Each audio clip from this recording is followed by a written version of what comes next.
Metode-metode itu tadi bukan sekadar pilihan selera. Masing-masing dirancang untuk kondisi dan jenis aset yang berbeda. Bayangkan kamu sedang memilih cara membayar cicilan. Ada yang flat setiap bulan, ada yang besar di awal lalu mengecil, ada yang tergantung seberapa banyak kamu pakai. Masing-masing punya logika sendiri dan cocok untuk situasi yang berbeda. Begitu pula metode depresiasi. Ada 4 kelompok metode yang perlu diketahui. Pertama, metode aktivitas. Depresiasi dihitung berdasarkan seberapa banyak aset digunakan, bukan berdasarkan waktu. Kedua, metode garis lurus. Depresiasi dibagi rata setiap tahun selama umur ekonomis aset. Ketiga, kelompok depresiasi dengan pembebanan menurun. Beban depresiasi lebih besar di tahun-tahun awal dan semakin mengecil. Terdiri dari 2 metode. Jumlah angka tahun dan persentase tetap dari nilai buku atau declining balance. Keempat, metode depresiasi khusus. Digunakan untuk jenis aset tertentu yang tidak praktis disusutkan secara individual. Terdiri dari metode persediaan, metode retirement and replacement, serta metode umur komposit. 4 kelompok, 7 metode. Dan setiap metode akan menghasilkan angka depresiasi yang berbeda untuk aset yang sama. Kita mulai dari yang paling mencerminkan intensitas pemakaian, metode aktivitas. Metode aktivitas itu tadi punya filosofi yang sangat intuitif. Aset yang bekerja lebih keras di suatu periode harus menanggung beban depresiasi yang lebih besar di periode itu juga. Bayangkan sepatu lari kamu. Kalau bulan ini kamu lari setiap hari, total 200 km. Sol sepatumu pasti lebih aus dibanding bulan lalu yang kamu cuma lari 30 km. Keausan sepatu itu mengikuti seberapa keras ia dipakai, bukan sekedar berapa lama ia ada di lemari. Itulah logika metode aktivitas. Dalam akuntansi, metode ini disebut activity method dan menggunakan pendekatan pembebanan variabel dengan asumsi bahwa depresiasi merupakan fungsi dari produksi, bukan fungsi dari waktu. Umur ekonomis aktiva tetap diukur berdasarkan jumlah jam kerja atau jumlah unit produk yang mampu diberikan oleh aset tersebut. Secara konseptual, metode ini paling mendekati ketepatan dalam mencerminkan pemakaian aktiva tetap. Kalau bisa diketahui berapa banyak manfaat ekonomis yang dikonsumsi di suatu periode, besarnya alokasi harga perolehan untuk periode itu bisa ditentukan secara tepat.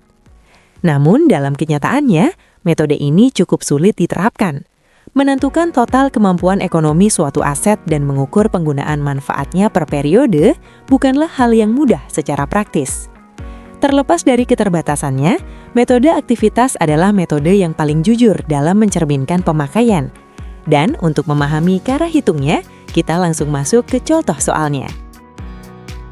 Contoh soal itu tadi menggunakan data PT Berlian dan cara hitungnya mengikuti satu prinsip sederhana.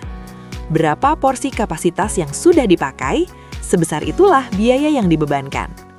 PT Berlian mempunyai sebuah mesin produksi dengan harga perolehan sebesar Rp15.500.000 dan nilai residu sebesar Rp500.000. Mesin ini diperkirakan selama masa pakainya mampu memproduksi sebanyak 1 juta unit. Itulah total kapasitas ekonomisnya. Pada tahun 2005, PT Berlian menghasilkan produk sebanyak 100.000 unit menggunakan mesin tersebut. Artinya, mesin ini sudah menggunakan sebesar 100.000 dibagi 1 juta, atau 10% dari total kapasitas ekonomisnya. Sekarang, ikuti perjalanan angkanya. Nilai yang perlu disusutkan adalah harga perolehan dikurangi nilai residu, yaitu Rp15.500.000 dikurangi Rp500.000 sama dengan Rp15 juta. Dari Rp15 juta itu, yang dibebankan di tahun 2005 adalah sebesar 10% saja, karena hanya 10% kapasitas yang sudah dikonsumsi. Hasilnya, depresiasi tahun 2005 sebesar Rp1.500.000. Logika ini sangat adil. Aset yang bekerja sedikit menanggung beban kecil. Aset yang bekerja keras menanggung beban besar. Dan dasar hitungnya tidak harus unit produksi, bisa juga jam kerja, seperti yang akan kita lihat di slide berikutnya. Jam kerja itu tadi menghasilkan angka yang sama untuk 2005, tapi berbeda untuk 2006. Dan perbedaan itulah yang membuktikan fleksibilitas metode ini. masih menggunakan data PT Berlian. Kali ini, perusahaan tidak mengukur kapasitas dalam unit produksi, melainkan dalam jam kerja mesin. Total kapasitas mesin adalah 50.000 jam kerja selama masa pakainya. Pada tahun 2005, mesin digunakan selama 5.000 jam. Ikuti perjalanan angkanya. 5.000 jam dibagi 50.000 jam menghasilkan proporsi sebesar 10%. Proporsi ini dikalikan dengan nilai yang disusutkan, yaitu Rp15.500.000 dikurangi Rp500.000, sama dengan Rp15 juta.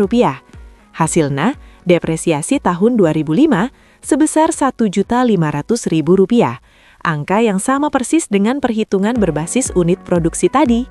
Tapi lihat apa yang terjadi di tahun 2006.